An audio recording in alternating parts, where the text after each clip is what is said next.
오늘 우리가 읽을 하나님의 말씀은 누가복음 15장 11절에서 32절까지입니다. 좀 내용이 긴데 우리 함께 읽도록 그렇게 하겠습니다.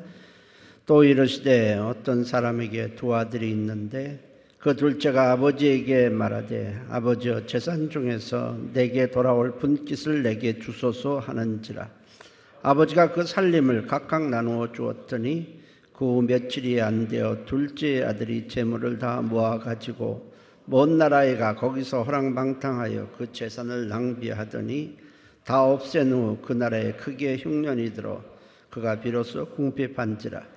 가서 그 나라 백성 중 한 사람에게 붙여 사니 그가 그를 들러보내어 돼지를 치게 하였는데 그가 돼지 먹는 쥐업 열매로 배를 채우고자 하되 주는 자가 없는지라.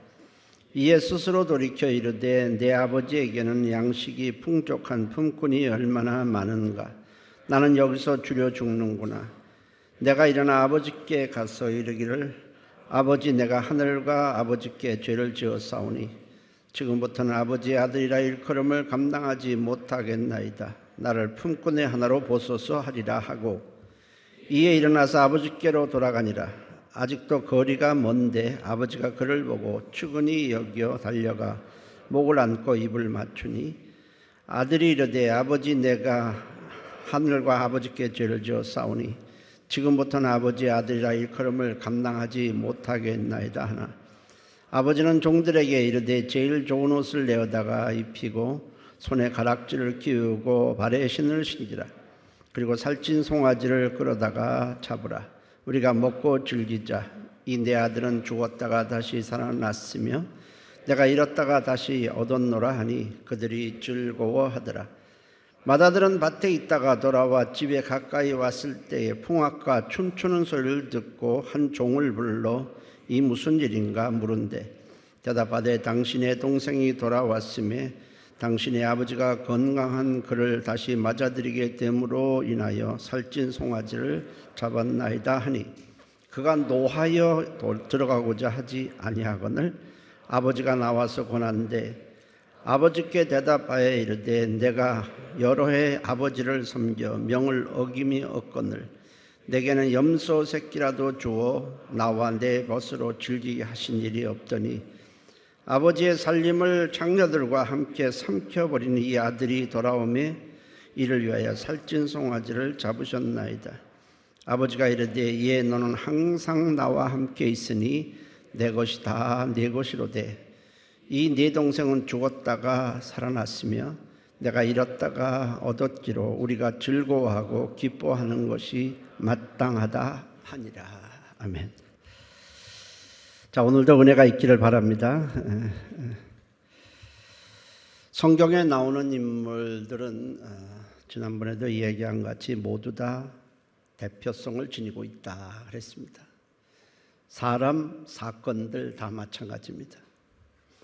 나의 영적 상태와 하나님과의 나의 관계를 살펴볼 수 있는 거울이 되는 것입니다. 예수님이 십자가에 달리실 때 예수님의 좌우편에 달린 두 강도는 죄로 인해 멸망할 모든 사람을 가리키는데 왼편 강도처럼 예수를 자기와 같은 죄인으로 보게 되면 멸망하게 되지만은 오른편 강도처럼 예수님이 죄 없으신 하나님의 아들이요 자기 죄를 대속하시는 메시아로 보게 되면 영생을 얻게 된다는 것입니다. 바리새인에 대한 주님의 책망은 은혜로 시작을 했다가 주님을 섬기면서 그것이 의가 되면은 안 된다는 겁니다. 바리새인이 처음부터 자기 의가 있었던 건 아니고요. 처음에는 하나님의 은혜로 시작했지만 열심히 다른 사람보다 더 열심히 주님을 섬기고 말씀을 가까이 하고 하면서 자기가 그것이 의가 된 겁니다. 그러다가 주님으로부터 큰 책망을 받았습니다.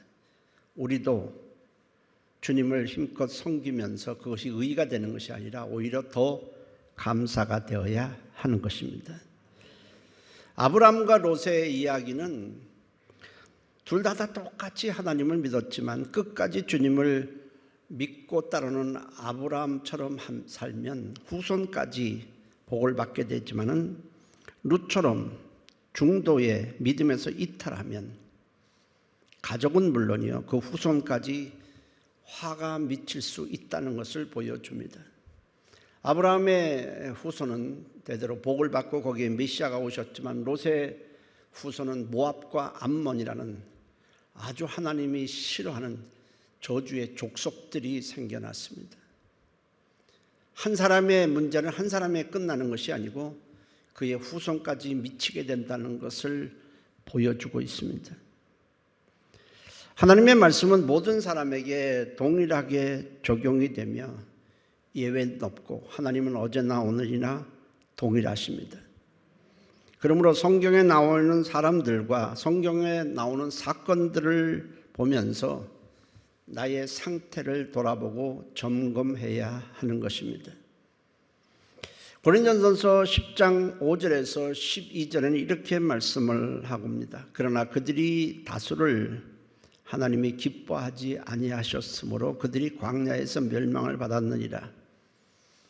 이러한 일은 우리의 본보기가 되어 우리로 하여금 그들이 악을 행하는 것 같이 즐겨하는 자가 되지 않게 하려 함이니 그들 가운데 어떤 사람들과 같이 너희는 우상 숭배하는 자가 되지 말라.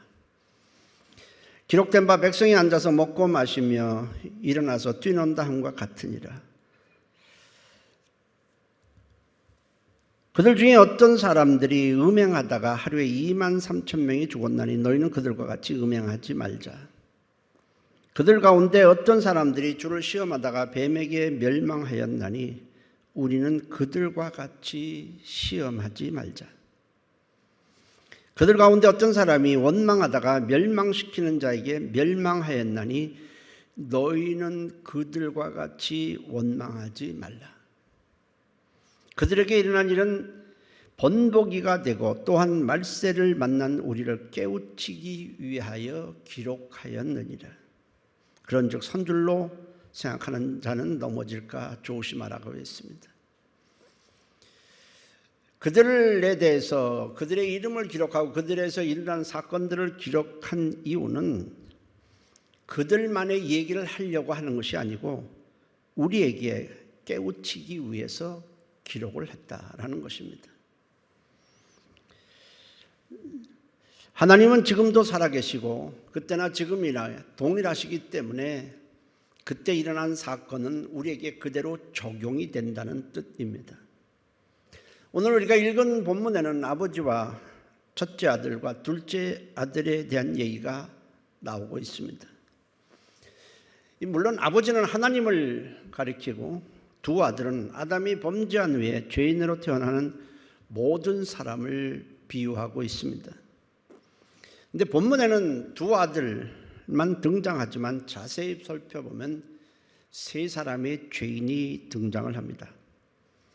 이 세 사람의 죄인 중에서 나는 어떤 죄인인가 말씀을 통해서 살펴보려고 하는 것입니다. 첫째 죄인은, 우린 다 죄인인데 첫째 죄인은 아버지를 떠난 죄인이 있습니다. 둘째 아들은 아버지의 만류에도 불구하고 집을 뛰쳐나갔습니다. 이유는 아버지를 떠나 스스로 살고자 하기 위함이었습니다.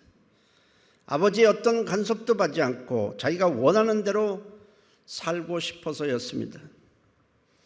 이는 아담이 마귀의 유혹을 받아 하나님처럼 스스로 살고 싶어 하나님을 떠난 죄와 동일합니다. 성경은 이를 원죄라고 말합니다. 하나님은 스스로 계신 분이십니다. 스스로 완전하시고 어떤 도움도 필요 없는 좌존자이십니다. 그러나 인간은 그와 정반대입니다. 절대로 스스로 살 수 없고 스스로 존재할 수 없고 하나님의 도움 없이는 한순간도 살 수 없는 피조물입니다.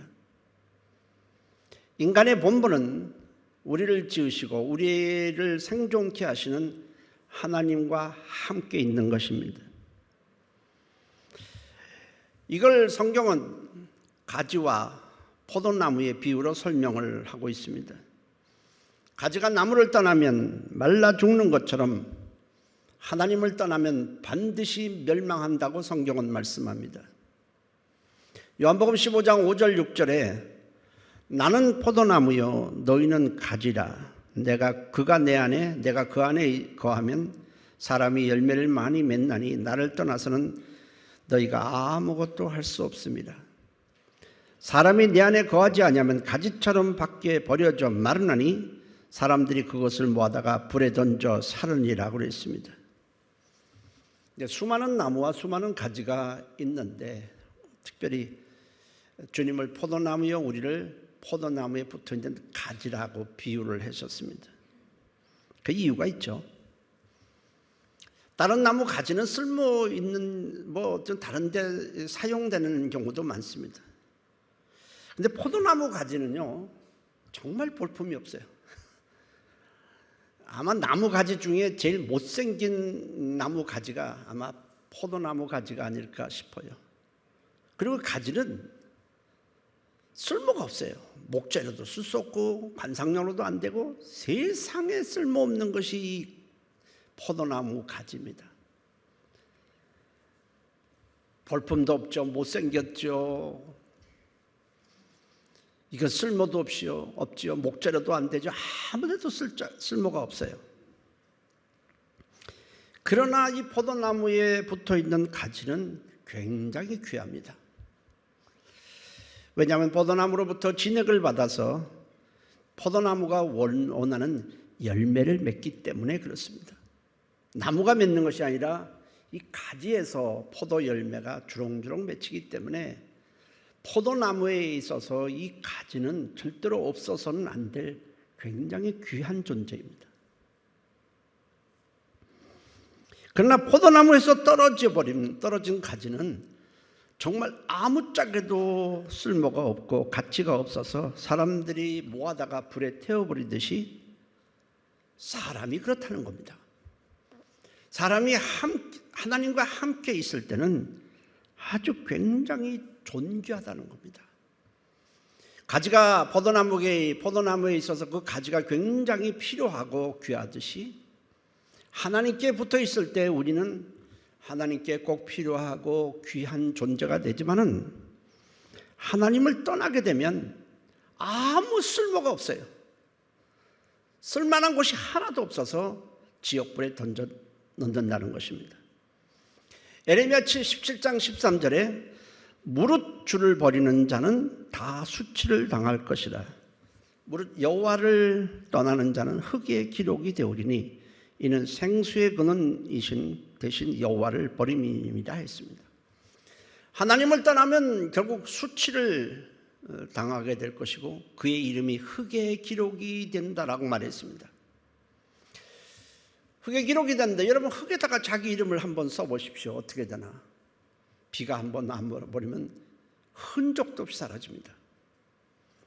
그와 같이 세상에서 자기 이름을 내고 무슨 뭘 했다 그러면서 자기 이름을 내기 위해서 굉장히 애를 쓰지만 그것은 마치 흙의 이름을 기록한 정도밖에 되지 않는다는 겁니다.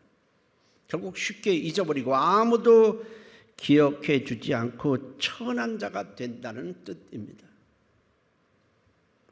그러나 하나님을 경외하는 자, 하나님을 예배하고 하나님을 높이고 하나님을 사랑하는 자는 영원히 지워지지 않을 하늘나라의 생명책, 기념책에 기록이 되고 하나님께서 그 사람을 특별히 소유로 삼고 아끼신다고 말씀을 합니다.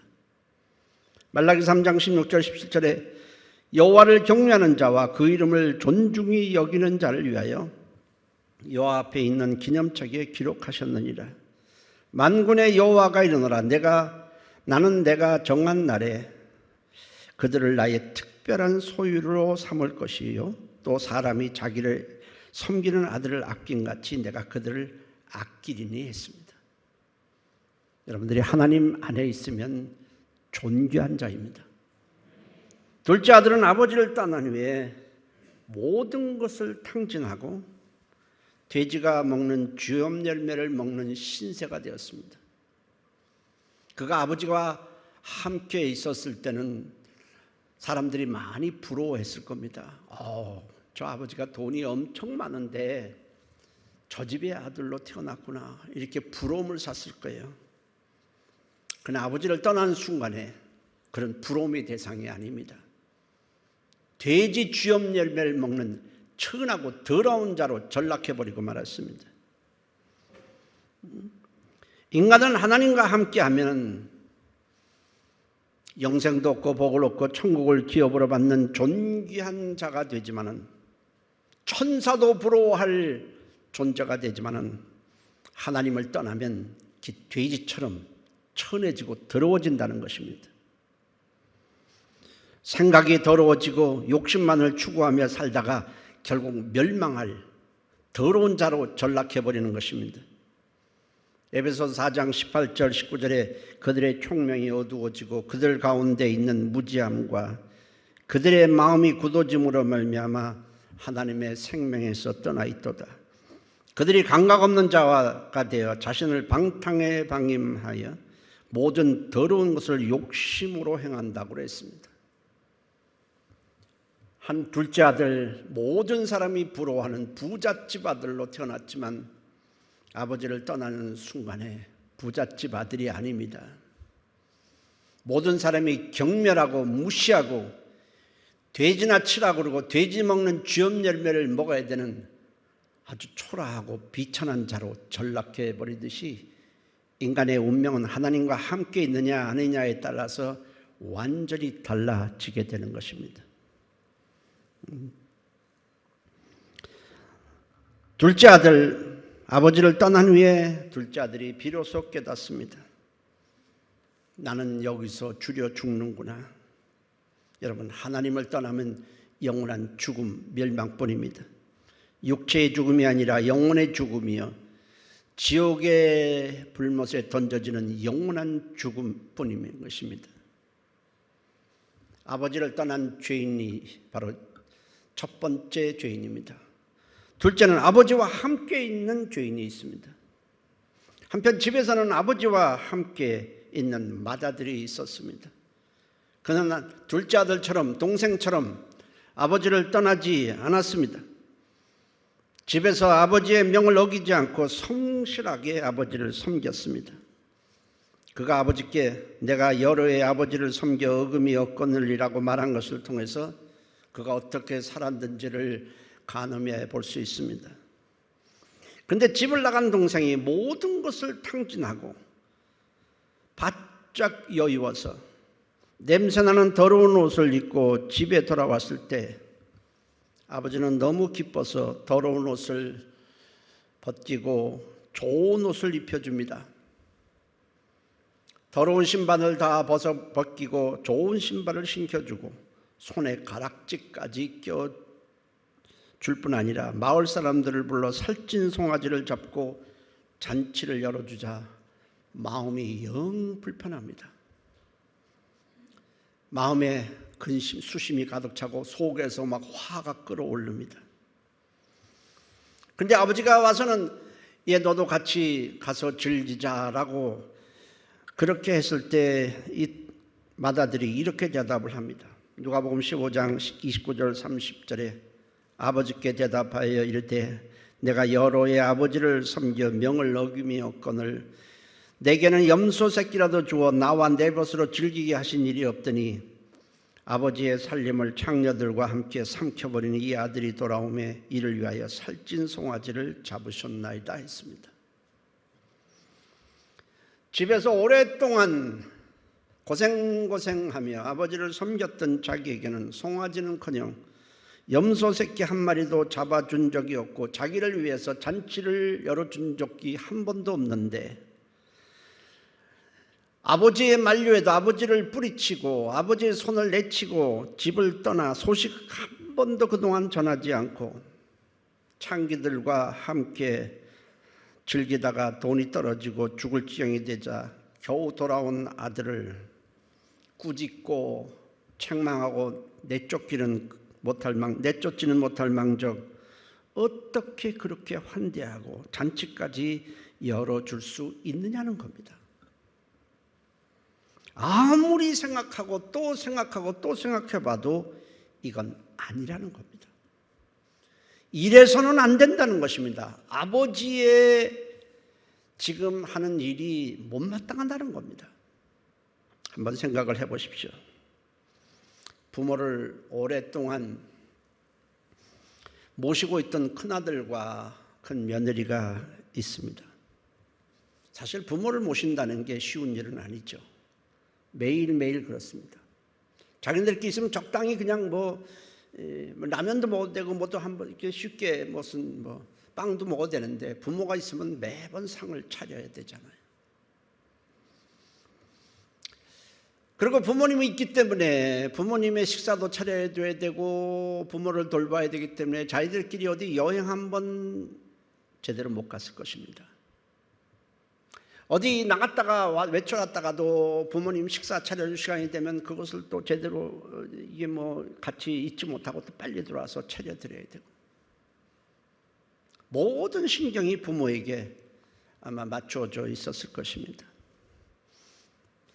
하루하루 자기네들끼리 멋대로 한번 그냥 가족과 함께 좀 살고 싶은데 그러지를 못했습니다.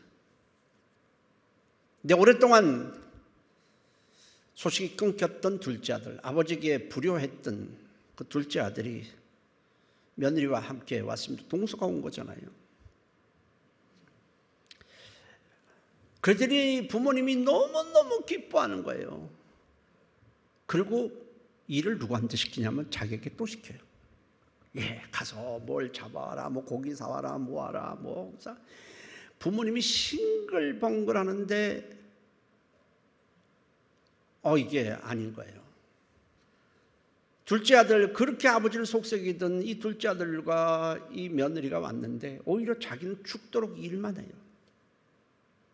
그동안에 자기는 부모님을 모시면서 별로 그렇게 자기한테 해준 건 없는 것 같은데 집을 나가고 불효했던 둘째 아들이 돌아오니까 그렇게 반가워하는 거예요. 자기는 계속 부엌에서 땀 흘리면서 뻘뻘 울고 있는데 안방에서는 그저 둘째 아들 보고 막 깔깔대고 웃고 그러고 있습니다. 부하가 날까요, 안 날까요? 그걸 우리가 한번 생각해 볼 수 있습니다. 그러니까 이 맏아들이 아버지께 지금 화를 내는 겁니다. 아버지, 나한테 어제 염소 새끼라도 하나 잡아주고 나한테 나를 위해서 뭔가 해준 적이 한 번도 없잖아요. 내가 아버지의 명을 어긴 적이 있습니까? 매일매일 부모님 모시느라고 제가 얼마나 힘들었는데 어떻게 이런 불효자식이 왔는데 이렇게 해줄 수 있습니까? 화가 치미는 거예요. 그래서 노를 발했다고 성경에 기록되고 있어요. 그러나 부모는 생각이 달라요. 자기를 섬기고 있는 맏아들에 대해서 부모는 다 생각을 하고 있어요. 내가 재산 상속을 이 맏아들에게 다 해주겠다. 다 이미 생각을 하고 있어요. 맏아들이 매일매일 저렇게 힘들지만 내가 어느 날 저가 생각지 못한 큰 상을 내가 저에게 주겠다. 다 계산하고 있어요. 내색은 하지 않지만은 이 부모는 맏아들을 굉장히 귀하게 여기고 있습니다. 저들이 아니었다면 우리가 이 나이 읽은 나이에 얼마나 힘들었을까 다 생각하고 있어요. 그러나 맏아들은 지금 화가 뻗쳐 있습니다. 맏아들의 문제는 아버지의 마음을 헤아리지 못했다는 데 있습니다. 아버지는 맏아들을 여전히 귀하게 여기고 사랑하고 있었습니다. 그러나 둘째 아들이 집을 나간 후에 아버지는 제대로 잠을 잔 적이 없습니다. 돈이 다 떨어졌을 텐데 굶고 있지는 않은지 혹 죽지는 않았는지 혹 병들어 있지는 않은지 집에 오고 싶어도 염치가 없어 오지 못하고 있는 것은 아닌지 그 걱정에 식욕도 없고 웃음도 잃어버렸습니다. 날마다 대문에서 둘째 아들을 기다린 지가 오래되었습니다. 그러던 어느 날 저 멀리 둘째 아들이 고개를 숙이고 오는 것이 보입니다. 심장이 멎는 것 같습니다. 도무지 마음을 진정시킬 수가 없고 저 아들이 집에 올 때까지를 기다릴 마음의 여유가 없습니다. 그래서 벌떡 일어나 달려가서 그 아들을 끌어안고는 좋은 옷, 더러운 신발 다 벗기고 좋은 옷, 좋은 신발을 신깁니다. 그리고 잔치를 열었습니다. 맏아들의 문제는 두 가지입니다. 하나는 동생이 나간 후에 그동안 아버지의 얼굴에 수심이 가득한 것을 보았을 것입니다. 그것을 보면서도 아버지의 마음을 헤아리지 못했다는 것입니다. 또 하나는 그동안 아버지를 섬기는 것이 자기의 의의가 되었다는 겁니다. 우리가 주님을 섬기고 있다면 그것은 주님께서 우리에게 은혜를 부어주셨기 때문입니다. 그렇지 않으면 우리는 주님을 섬길 수가 없어요. 그러므로 그것에 더욱 감사해야 할 일이지 그것이 우리의 의가 되어서는 안 됩니다. 근데 우리는 그렇게 의를 가지는 것이 습관화되어 있어요. 아버지가 말합니다. 예, 너는 항상 나와 함께 있으니 내 것이 다 네 것이로되. 이미 마음에 작정하고 다 있다는 거예요. 난 너에게 이 모든 엄청난 재산을 다 물려주기로 이미 다 결정했단다. 내 것이 다 네 것이로되 이 네 동생은 죽었다가 살아났으며 내가 잃었다가 얻었기로 우리가 즐거워하고 기뻐하는 것이 마땅하다 하니라. 우리는 아버지의 마음을 좀 살펴야 합니다. 지금 하나님은 지금도 믿지 않는 자들이 지옥에 갈 것을 보면서 마음이 아파하시는 거예요. 우리는 별로 생각하지 않죠. 맏아들이 둘째 아버지의 마음을 헤아리지 못한 것 같이 우리도 헤아리지 못하고 그냥 살아갑니다. 또 생명을 주시면서 주님을 섬기면서 생명을 준 주님을 섬기면서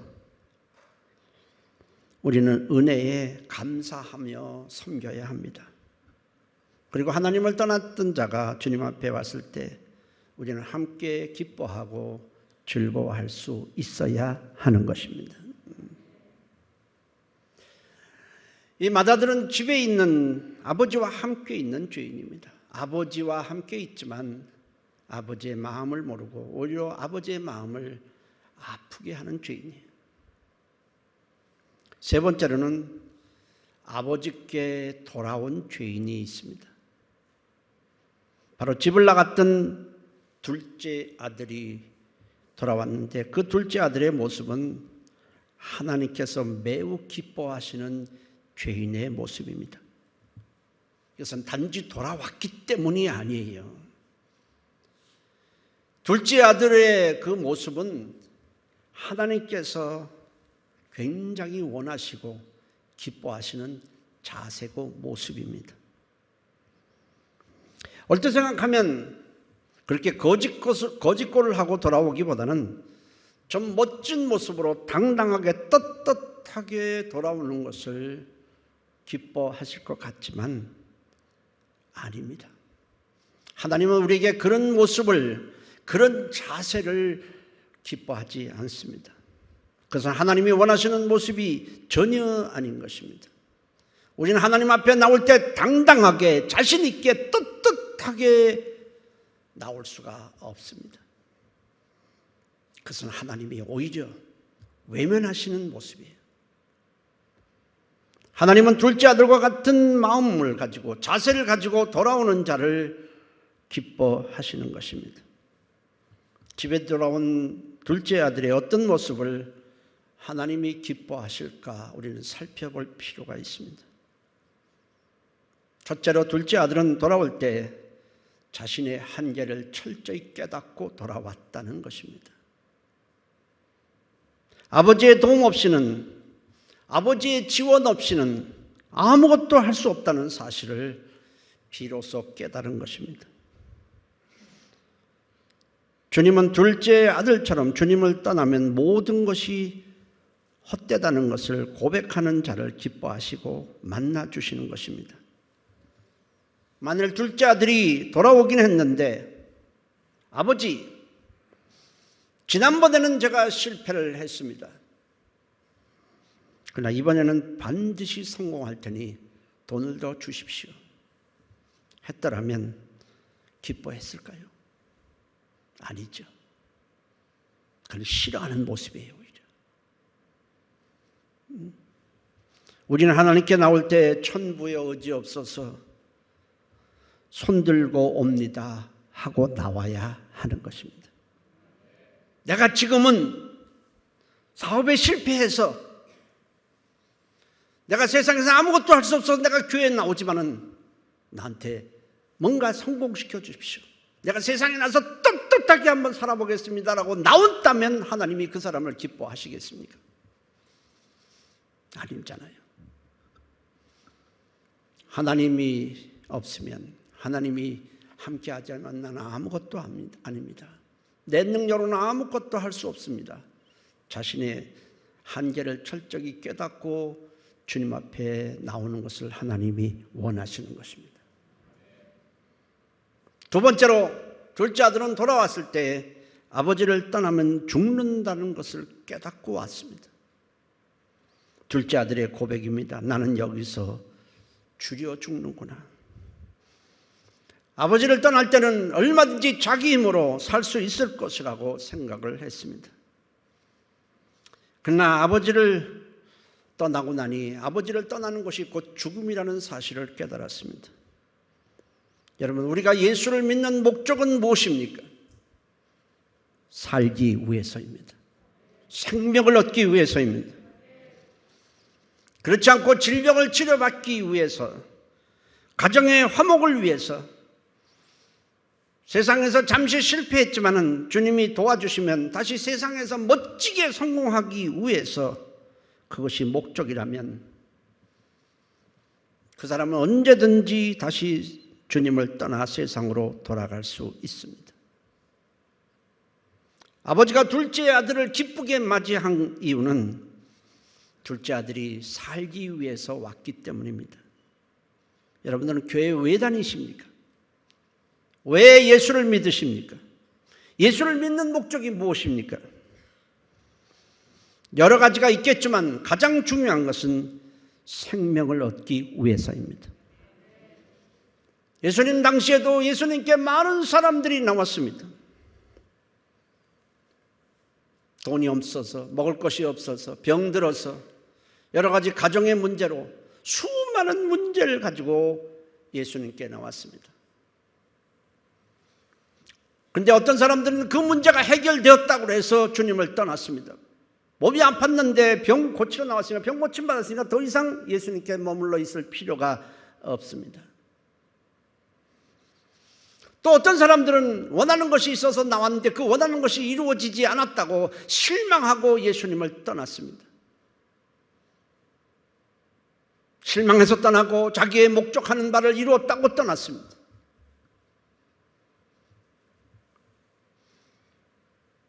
그래서 예수님께서 제자들에게 묻습니다. 너희도 나를 떠나려느냐? 너희도 너희가 원하는 목적이, 세상 것이 목적이 성취되면 나를 떠나겠느냐? 아니면 너희가 원하는 것이 있었는데 그것이 나로 말미암아 해결되지 않으면 실망하고 떠나겠느냐? 뭐 그런 얘기 아니겠습니까? 그때 베드로가 나서서 이렇게 얘기합니다. 생명이 예수님께 있는데요. 생명이 예수님께 있는데 우리가 어디로 갑니까?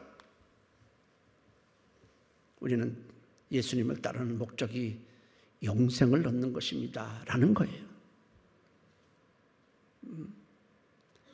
영생이 주님께 있는데 우리가 누구로 가리까?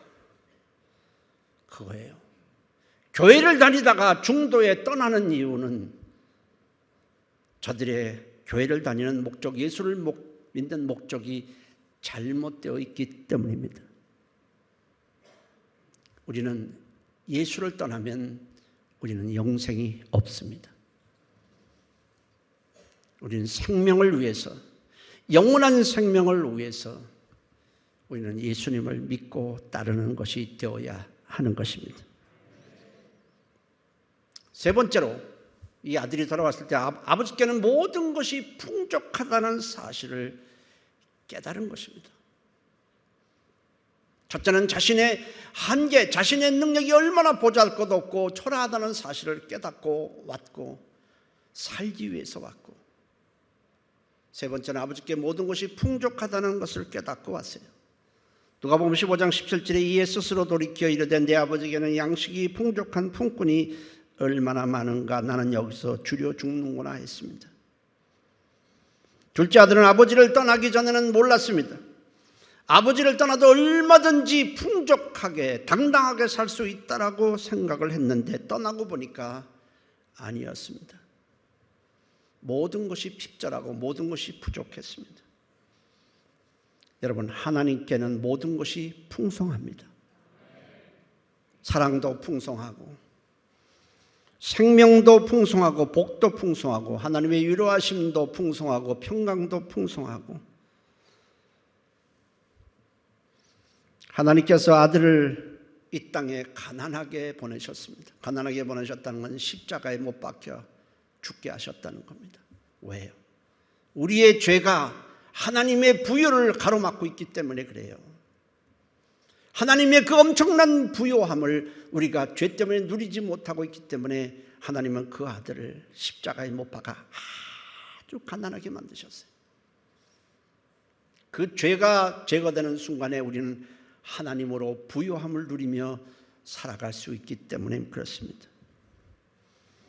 고린도후서 8장 9절에 우리 주 예수 그리스도의 은혜를 너희가 알거니와 부요하신 이로써 너희를 위하여 가난하게 되심은 그의 가난함으로 말미암아 너희를 부요하게 하려 하심이라 했습니다. 진짜 복은 모든 것이 부요하신 주님을 가까이 하는 것입니다. 다윗은 말년에 이렇게 고백을 했어요. 여호와는 나의 목자시니 내게 부족함이 없으리로다. 지나고 보니까 그렇더라는 겁니다. 하나님의 위로하심, 하나님의 인도하심, 하나님이 주신 생명, 자기를 존귀하게 해주시고 함께 하시는 그 하나님, 돌이켜보니까 부족함이 없더라는 겁니다. 둘째 아들은 아버지를 떠난 후에 비로소 아버지에게는 모든 것이 풍족하다는 것을 깨달았습니다. 여러분, 오늘 우리가 교회 다니면서도 여전히 하나님으로는 우리는 만족할 수 없다. 우리는 여전히 세상 것이 있어야 만족한다. 그리고 여전히 세상 것을 취하고 세상 것을 쫓고 하나님의 부유하심을 누리지 못하고 있지는 않습니까? 얼마나 많습니까? 둘째 아들이 집을 나갈 때처럼 그런 생각을 갖고 있지 않습니까? 아버지께 있는 거, 함께 있는 것보다 밖에 나가면 얼마나 내가 원하는 것을 다 얻을 수 있고 풍요롭게 살 수 있다라고 생각을 했기 때문에 나간 것 아니겠습니까? 우리가 주님께 왔다면 우리는 주님의 부요하심을 누릴 수 있어야 하는 것입니다. 그것이 하나님이 원하시는 것 아니겠습니까? 그리고 네 번째로는 둘째 아들은 겸손한 자세로 아버지께 왔습니다. 둘째 아들이 아버지를 떠날 때는 교만했습니다. 자기가 무엇인지 다 할 수 있을 것 같았고 자기가 아버지보다 더 낫다고 생각까지 했습니다. 돌아올 때는 아니었습니다. 자신이 얼마나 무능하고 얼마나 보잘것없는 자를 깨달았습니다. 누가복음 15장 18절 19절에 내가 이른 아버지께 내려가서 이르기를 아버지 내가 하늘과 아버지께 죄를 지었사오니 이제부터는 아버지 아들이라 일컬음을 감당하지 못하겠나이다. 나를 품꾼의 하나로 보소서 하리라. 집을 나갈 때에 오만한 모습은 전혀 보이지 않습니다. 품꾼의 하나로 여겨달라고 했습니다. 이제부터는 품꾼처럼 아버지께 순종하며 아버지의 명을 어기지 않고 살겠다는 것입니다. 우리는 예수를 믿음으로 하나님의 자녀가 되었지만은 그것은 우리가 잘나서가 아니라 오직 주님의 은혜 때문에 된 것입니다. 때문에 우리는 품꾼처럼 주님의 말씀에 순종하려고 해야 하는 것입니다. 초대교회 성도들, 그들은 예수를 믿어서 하나님의 자녀가 됐다는 기쁨이 있었습니다. 그렇지만 저들은 어떻게 살아야 된다는 사실을 잘 알고 있었습니다. 그래서 그들은 스스로 너나 나나 저들을 만나면서 사람들에게 말하기를 우리는 예수 그리스도의 종입니다라고 했습니다. 우리는 예수님의 종입니다. 예수님의 하인입니다. 우리는 예수님이 말씀한 대로 따르며 순종하며 사는 주님의 하인입니다라는 뜻이에요. 그렇게 말했어요. 그렇다고 자녀되는 하나님의 자녀 천국 백성들은 됐다는 긍지와 자부심을 버린 것은 아닙니다. 그러나 저들의 삶의 자세는 나는 주님의 품꾼입니다 였습니다. 집에 돌아왔을 때에 이 둘째 아들의 자세, 단지 돌아왔기 때문에 아버지가 기뻐하는 것은 아니잖아요. 그 아들의 모습을 보면서, 아들의 말하는 것을 보면서 아버지는 너무 기뻐한 거예요. 그 아버지의 기쁨이 하나님의 기쁨입니다.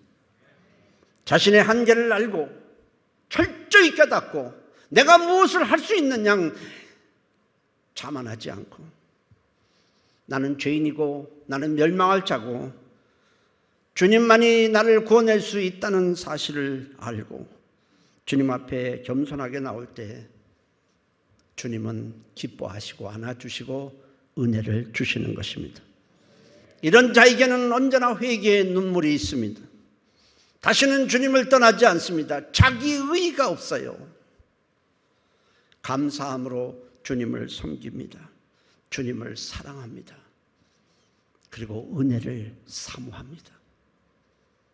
은혜를 너무 갈구해요. 우리 모두 아버지께 돌아올 때에 이 둘째 아들과 같은 자가 되시기를 주의 이름으로 축복합니다. 기도합니다. 통성으로 기도합니다. 하나님, 내가 맏아들과 같은 자가 아닌지, 주님께 오기는 왔어도 주님이 기뻐하시는 자로 오지 않고 여전히 오만함과 겸손하지도 않고 오만함과 또 품꾼이라는 그런 자세도 전혀 없이, 내가 지금은 이렇게 초라하지만 나는 세상에 내가 성공해서 좀 더 크게 멋지게 되어버리라는 그런 잘못된 생각을 갖고 있지는 않은지, 내가 예수를 믿고 따르는 것이 생명을 얻기 위함이라는 사실을 잊고 있지는 않은지, 하나님 우리를 올바른 그리스도인의 삶을 살게 도와주세요. 우리 다 같이 한 목소리로 동성으로 기도합니다. 살아계신 하나님 고맙습니다.